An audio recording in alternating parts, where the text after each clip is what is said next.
कहाँ पे कनेक्शन गया था? ये डेरिवेशन हो गया था। Yes sir. देखो इसमें वापस आते हैं, इसी में एक्सप्लेनेशन है उसका क्यों डिक्रीज होता है। देखो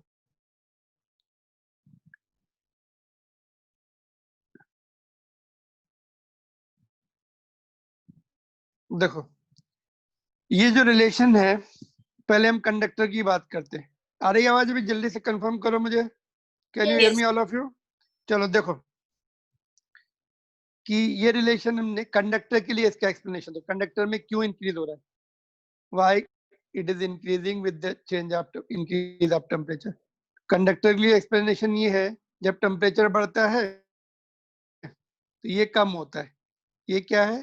tau is the collision time, decrease हो जाता है, जल्दी कोलाइड होते हैं टेम्परेचर बढ़ने से इलेक्ट्रॉन। तो ये अगर कम हुआ तो रेजिस्टिविटी बढ़ जाएगी, रेजिस्टेंस बढ़ जाएगा। क्लियर? और ये जो n है ना, ये कांस्टेंट रहते हैं। 10 to the power 28 के सैचुरेशन लेवल पे है। No further electrons will be, free electrons will be produced due to the heat, right? तो ये हो गया तुम्हारा एक्सप्लेनेशन। नाउ सेकंड इसका देखो, सेमीकंडक्टर में क्या होता है, सिलिकॉन, जर्मेनियम में, कार्बन में, जब हम टेम्परेचर बढ़ाते हैं तो ये तो ऑफ कोर्स कम होता है। Okay, just let me remove all this arrows. ठीक, तो टेम्परेचर बढ़ाने से फिर से ये जो average time between the two collision of electron comes down, जैसा कि इसमें भी था। But this is the factor, ये जो n है, फ्री इलेक्ट्रॉन्स बहुत ज्यादा बढ़ जाते हैं हीट मिलने से। ये जो तुमने सेमीकंडक्टर में शायद केमिस्ट्री में थोड़ा बहुत पढ़ा है, जो बॉन्ड्स होते हैं, ये अपनी बैंड्स होती हैं, कंडक्शन बैंड और ये वैलेंस बैंड होती है। इनके बीच का गैप होता है 1.1 eV का जर्मेनियम में। तो इलेक्ट्रॉन्स जो है हीट मिलने से इलेक्ट्रॉन जंप करना शुरू कर देते हैं। तो ये जो फ्री इलेक्ट्रॉन डेंसिटी है वो ड्रास्टिकली बढ़ती है। This is increasing more as compare to this is decreasing, तो resistivity comes down, conductivity increases. Free electron बहुत आ गए यहाँ पर कंडक्शन बैंड में। है थोड़ा केमिस्ट्री में है ये कंडक्शन बैंड, वैलेंस बैंड नहीं है? ओके ठीक है। तो ये एक्सप्लेनेशन है, ये बैंड्स हम पढ़ेंगे सेमीकंडक्टर, लास्ट चैप्टर पढ़ेंगे। कंडक्टर में क्या होता है, दोनों बैंड्स बिल्कुल कोइंसाइड होती है, no energy gap, orbital energy gap zero होता है। तो बहुत सारे इलेक्ट्रॉन्स फ्री हो जाते हैं कंडक्शन बैंड से, आई मीन वैलेंस बैंड से कंडक्शन बैंड में चलिए। और सेमीकंडक्टर्स में थोड़ा सा अगर टेम्परेचर बढ़ाया तो कोवैलेंट बॉन्ड ब्रेक हो जाते हैं और इलेक्ट्रॉन्स फ्री होकर घूमने लगते हैं। तो that is what is the difference. यहाँ पे कांस्टेंट है और ये बहुत ड्रास्टिकली बढ़ता है तो डायरेक्टिविटी कम्स डाउन। ये ऐसा ग्राफ ऐसा आता है, कंडक्टिविटी विल गो अप। अगर हम सिग्मा लिखेंगे तो ग्राफ ऐसा हो जाएगा, इसमें सिग्मा फिर ऐसा आएगा, इसमें ऐसा आएगा। अगर सिग्मा सिग्मा के साथ ग्राफ ड्रा किया, सिग्मा क्या है, रेसिप्रोकल ऑफ दिस। तो थोड़ा सा ये इंपॉर्टेंट हो सकता है, तुम्हें कहीं ना कहीं पॉइंट ये लगते हैं अपने को। क्वेश्चन कई बार ऐसा आया, देखो बोर्ड, जेई में एंड बोर्ड वगैरह में, बोर्ड में नहीं, नीट एंड जेई में, एक कॉपर है और सिलिकॉन है। रूम टेम्परेचर से 27 से हमने उनको 200 केल्विन पे लेके गए, कॉपर एंड सिलिकॉन। तो किसकी कंडक्टिविटी बढ़ेगी?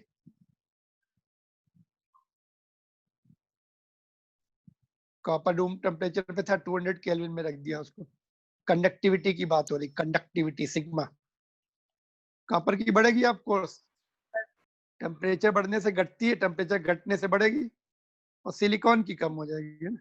कॉपर की कंडक्टिविटी टेम्परेचर कम करने से, ओके यहाँ पे सुनो ध्यान से, कॉपर की कंडक्टिविटी टेम्परेचर अगर डिक्रीज हुआ है ना, तो रेजिस्टिविटी भी डिक्रीज हो जाएगी, कंडक्टिविटी बढ़ जाएगी। सिलिकॉन तो रूम टेम्परेचर से अगर हम 200 केल्विन पे लेके गए, कंफ्यूज करने के लिए 200 केल्विन दिया था उन्होंने, है ना। तुम्हें ऐसे लगेगा टेम्परेचर बढ़ गया, रूम टेम्परेचर 300 केल्विन है, 27 प्लस 273, तो in other words it is decreasing. 200 kelvin पे गए तो it is decreasing. Temperature decrease हुआ, कॉपर की रेजिस्टिविटी कम होगी, कंडक्टिविटी बढ़ेगी. देखो मैंने तुम्हें सिंपल बताया कॉपर का. देखो ऐसे सुनो तुम लोग, ऐसे सुनो, सिंपल उसमें समझते हैं. सपोज कॉपर का कोई कंडक्टर है ना, उसको गैस स्टोव ऑन करके रख दो हीट करने के लिए, है ना, तो क्या होगा, उसका टेम्परेचर बढ़ेगा तो उसकी रेजिस्टिविटी बढ़ जाती है ना. ग्राफ भी है ये. पुअर कंडक्टर हो जाता है, रेजिस्टिविटी बढ़ेगी मतलब कंडक्टिविटी घटती है उसकी, है ना. It will conduct less current. और फ्रिज के अंदर डाल दो डीप फ्रीजर में तो it will become better conductor. आ रहा समझ में? बोलो जल्दी से. यस. और ऐसा फ्रिज है तुम्हारे पास कि वो बहुत ज्यादा -273 तक जा सकता है, मतलब 0 केल्विन तक जा सकता है. घटाते जाओ घटाते जाओ घटाते जाओ, एक सिचुएशन ऐसी आएगी कॉपर सुपर कंडक्टर बन जाता है. उसमें एक बार फिर करंट अगर तुम फ्लो कर दो तो जिंदगी भर फ्लो होता रहेगा. एक बार ही उसको कनेक्शन देने की जरूरत पड़ेगी. कनेक्शन दे दो, बल्ब बल्ब लगा दो, जलता रहेगा हमेशा. सुपर कंडक्टर में 0 रेजिस्टेंस हो जाता है, पता. मरकरी का इनफेक्ट मुझे याद है कुछ 4.2 केल्विन कुछ होता है, एनसीईआरटी बुक में पहले दिया था वो ग्राफ. ठीक है. तो टेम्परेचर घटने से कंडक्टर सुपर कंडक्टर बन जाता है, बट बहुत कम टेम्परेचर करना पड़ता है. तो उसमें 0 लॉस होगा, करंट इलेक्ट्रिसिटी का लॉस ही नहीं होगा, है ना. समझ में आ गया ये पॉइंट, दिमाग में गया कि नहीं, बोलो. तो ये बहुत क्रूशियल पॉइंट्स हैं, इस पे क्वेश्चन आते हैं. न्यूमेरिकल तो हम कर लेते डायरेक्ट. ठीक, आगे बढ़े. फिर इसका आंसर आ गया था ये क्वेश्चन का, सब मेरे ख्याल से डायरेक्ट वैल्यू पुट करनी थी. सॉल्विंग में प्रॉब्लम होती है इसकी, तुम लोगों को, है ना. सॉल्विंग में कुछ प्रॉब्लम जाती है. देखो रूम टेम्परेचर पे, just let me mark it. ये तुम्हारा ओके. एनसीईआरटी बुक में ऐसे फार्मूला लिखा है उन्होंने, R2 = R1 1 + alpha delta T T - T0. ठीक है. या फिर हमने RT लिखा था, क्या लिखा था ये, कोई भी फार्मूला लिखो, डजंट मैटर. ऐसे यूज करो या ऐसे यूज करो, कोई फर्क नहीं. तो R2 है ना, R1 इनिशियल टेम्परेचर रहेगा, इनिशियल रेजिस्टेंस मतलब लो टेम्परेचर पे रेजिस्टेंस पहले वाले टेम्परेचर पे रहेगा. Just let me go through. ये टेम्परेचर 27 दिया है, T1 है, ये T0 है हीटिंग एलिमेंट. ये R1 100 है, यहाँ पे वैल्यू पुट करते जाए क्या.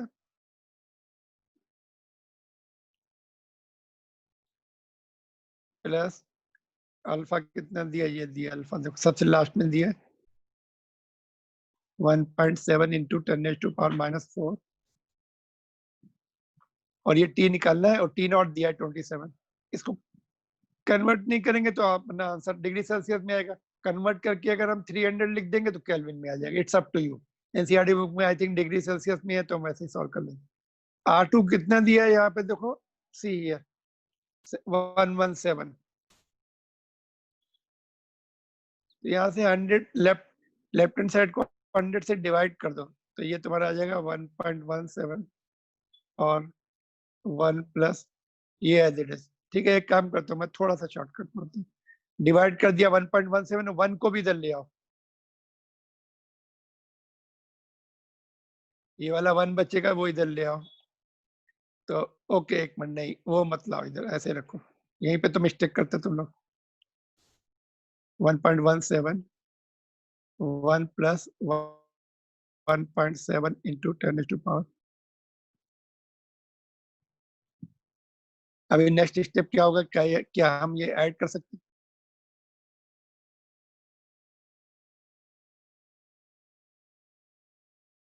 1 प्लस 1.17 ये ऐड कर देते हैं.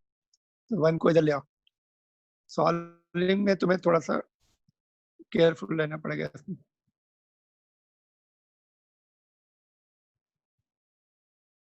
ठीक है, अब देखो ये डिवाइड हो जाएगा, ये 1.7 डिवाइडेड बाय 1.7, ये 10 आएगा इधर. और ये 10⁻⁻⁻, नहीं 0.1 आएगा ये, और ये 10 to the power 10 to the power -4 इधर आएगा, नीचे जाके इधर आएगा तो 10 to the power +4 हो जाएगा, तो 10 to the power 3000 आ जाएगा ये, t -27 t = 1027। ये कुछ लोगों ने सॉल्व करके सही भेजा था, केल्विन में 13। तो जैसे ऑप्शन दिए वैसे मार्क कर देना, एनसीईआरटी बुक के हिसाब से शायद यही आंसर दिया। क्लियर? तो सॉल्विंग में थोड़ा सा केयरफुल रहो, 1-2 बार क्वेश्चन पूरे सॉल्व किया करो, नहीं तो फिर क्या एग्जाम में फंस जाओगे। ठीक है, तो ये हो गया तुम्हारा। नेक्स्ट क्वेश्चन देखो, ये जस्ट डायरेक्ट क्वेश्चन है, इसमें से एक होमवर्क करके भेजना तुम। इसमें भी यही फार्मूला रहेगा, R2 = R1 1 + अल्फा। नीचे वाले क्वेश्चन में देखते क्या क्या दिया, जस्ट मैं कर नहीं रहा। देखो इनिशियल टेम्परेचर 2.1 है, ये R1 एट 27.5 ये डाल दो। रेजिस्टेंस 100 पर, ये T100 है, ये 2.7 हो जाएगा। अल्फा निकालना है, 1 2 3 4 5 पैरामीटर होते हैं, 4 दिए, एक निकालना है। ठीक है, इसमें देखते नेक्स्ट क्वेश्चन में 8th वाले में, इसमें डायरेक्ट R1 R2 नहीं दिए, देखो ओम्स लॉ से निकालने पड़ेंगे। इसमें क्या किया उन्होंने, देखो heating element using the nichrome connected to 230 volt supply draws initial current 3.2। यहाँ से R1 मिल जाएगा ओम्स लॉ से, V/I, तो V जो है 230/3.2, R1 कुछ आ जाएगा। उसके बाद फिर बोला है कि what is the study temperature of heating element, नहीं कहाँ पे पहुंच गया, हाँ ठीक है, आफ्टर फ्यू सेकेंड्स इसकी वैल्यू इतने पे सेटल हो जाती है, तो यहाँ से R2 मिल जाएगा। वोल्टेज तो चेंज कर ही नहीं रहे हम, 230 ये ड्रॉप हो गया। क्यों ड्रॉप हुआ? बिकॉज हीट अप होने से रेजिस्टेंस बढ़ गया, R2 की वैल्यू ज्यादा आएगी।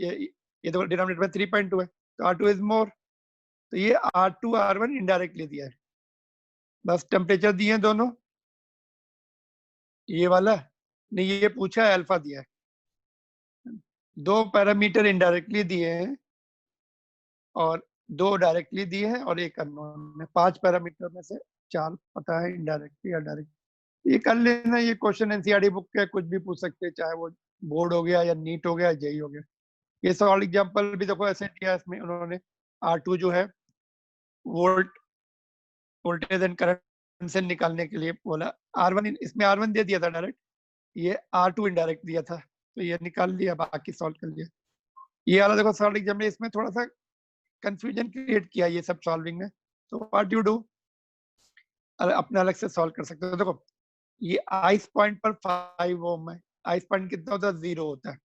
स्टीम पॉइंट पर 5.23 ओम है, बॉइलिंग पॉइंट होता है 100 होता है, तो 100 एंड ये 0 एंड 100 का लिख लो पहली कंडीशन का, R100 R0 दिया है, अल्फा और डिफरेंस ऑफ टेम्परेचर 100 आएगा, 100 एक 0, तो यहाँ से अल्फा निकाल लो फर्स्ट कंडीशन से। फिर सेकंड उसमें पूछा उन्होंने, when the thermometer is inserted into the bath, hot bath, the resistance of the platinum wire is this, calculate the temperature of the bath।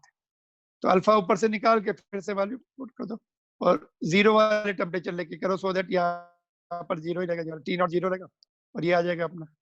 ठीक है, तो ये दे दिया है, अल्फा निकाल लो, ऊपर से पुट कर दो। ये उन्होंने वैसे ही सॉल्व किया, थोड़ा सा ट्विस्ट करके किया है तो समझ में नहीं आएगा तुम्हें। तो ये सारे क्वेश्चन हो गए तुम्हारे इसके, ये होमवर्क क्वेश्चन है। देखो इंपॉर्टेंट क्वेश्चन है, फ्रीक्वेंटली आस्क्ड क्वेश्चन है ये बोर्ड्स में। देखते क्या लिखा है, कुछ प्रॉब्लम है क्या तुम लोगों को? हेलो? No sir. कुछ ड्रॉप आउट बहुत दिख रहा है मुझे यहाँ पर, बहुत लोगों ने छोड़ दिया। क्या प्रॉब्लम है? कनेक्शन की प्रॉब्लम हो रही क्या? कल तो ठीक ठाक था। ओके, जस्ट भूपेश देर, खुशी खुशी शरण्या, आर यू देयर? नहीं, भूषण ने छोड़ा है। Aryan, you are there? Second Aryan ने भी छोड़ा है। Harsh is there?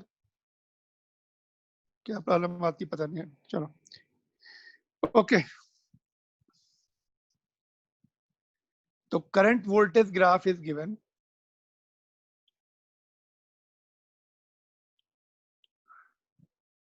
For any conductor, एक कंडक्टर का दो डिफरेंट टेम्परेचर पे है। दो ग्राफ क्यों आ रहे? अलग अलग टेम्परेचर पे किया। सपोज हमने पहले एक 100 डिग्री पे किया, फिर 200 पे किया, या 50 डिग्री पे किया, पता नहीं हमें कौन सा टेम्परेचर आ रहा है, वही पता करना। तो दो अलग अलग टेम्परेचर पे एक कंडक्टर का हमने अपना बैटरी लगा के एक्सपेरिमेंट किया, वोल्टेज एंड करंट का वोल्ट मीटर लगा के। तो दो ग्राफ मिले हमें, ऐसे पॉइंट आ जाते हैं, तो उनको ज्वाइन कर दो। ठीक, find which temperature is higher, और जस्टिफाई भी करना है। तो इंपॉर्टेंट क्वेश्चन है, इसको सॉल्व करके भेजो कल। हाँ जी, ठीक है, ओके।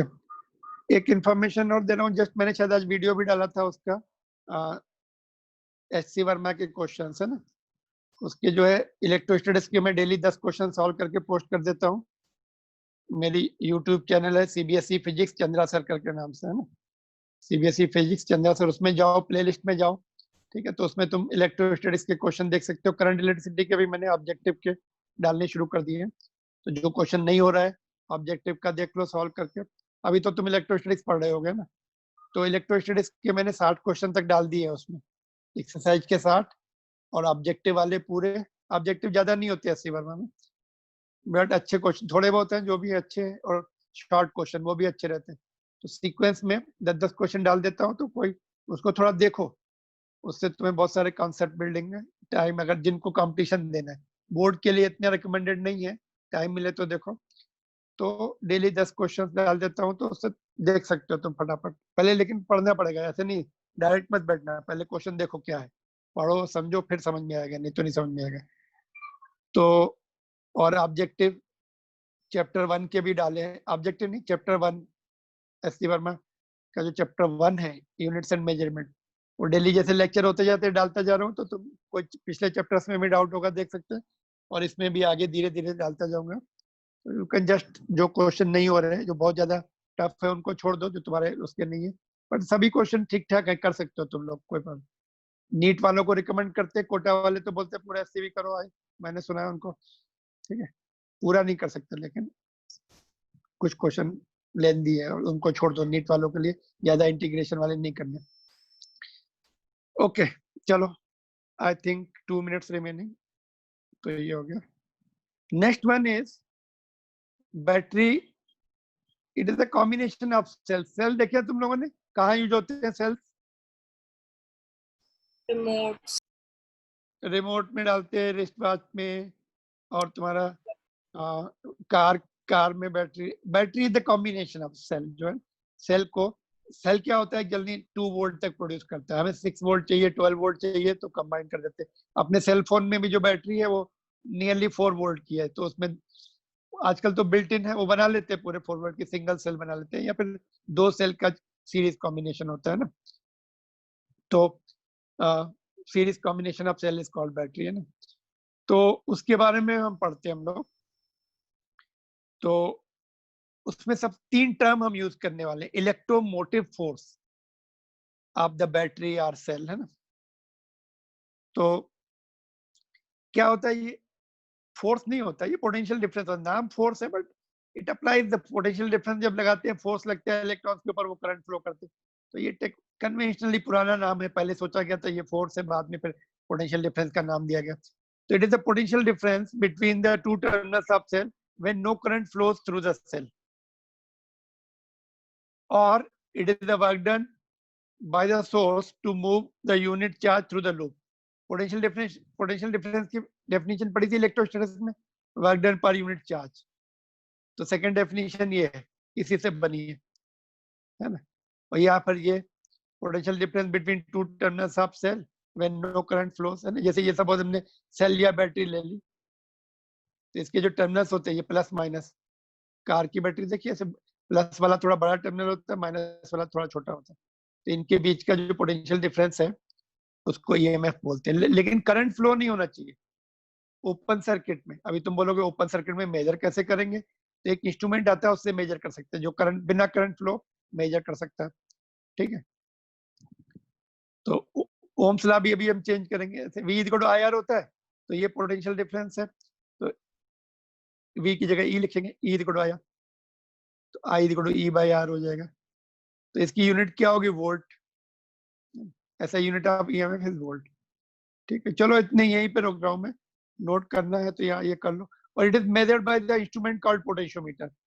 अपने कोर्स में है पोटेंशियोमीटर, हम पढ़ेंगे इसी चैप्टर में लास्ट में। पोटेंशियोमीटर मेजर कर सकता है, वोल्ट मीटर मेजर नहीं कर सकता।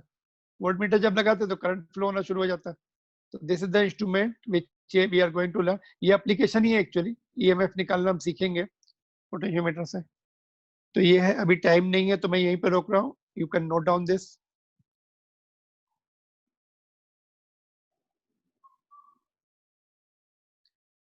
ये स्नैपशॉट लेना है तो वो ले लो, बट नोट्स कंप्लीट करके रखो। आई एम रिपीटेडली मैं तुम्हें बोल रहा हूँ, तुम्हें बाद में रियलाइज होगा कि यस सर बोलते थे।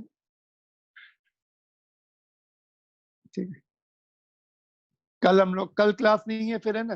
परसों टेस्ट है तुम्हारा 9 to 10, है ना। 9 to 10 ठीक है टाइम, फिर भी मैं व्हाट्सएप ग्रुप में डाल ही दूंगा। 9 to 10 फिक्स ही कर दो, ठीक है। इलेक्ट्रोस्टैटिक्स पूरे फार्मूले देख लो अच्छे से, और paper will be easier. Sir हाँ, टाइम कम पड़ता है, बाकी क्वेश्चन सारे कर सकते हो तुम लोग। हाँ बोलो हर्ष, क्या बोल रहे। ये टेस्ट किस चीज का है सर? इलेक्ट्रोस्टैटिक्स का, फिर से दोनों चैप्टर का मिला के। सब्जेक्टिव हो चुका था, अभी ऑब्जेक्टिव ले रहे हैं उसका टेस्ट। और अच्छा, जो ऑब्जेक्टिव बोर्ड एग्जामिनेशन के स्टूडेंट है, एक मिनट सुनो पहले। बोर्ड एग्जामिनेशन स्टूडेंट, उनको नेगेटिव मार्किंग नहीं होगी। जिन जो लोग कंपटीशन दे रहे हैं उनके लिए नेगेटिव मार्किंग मिलेगी, तभी तुम लोग को सही सिचुएशन पता लगेगी कैसा स्कोर करना है। हाँ बोलो, अभी क्या डाउट है। सर सिर्फ फर्स्ट वाले चैप्टर का है ना? No, electrostatics complete.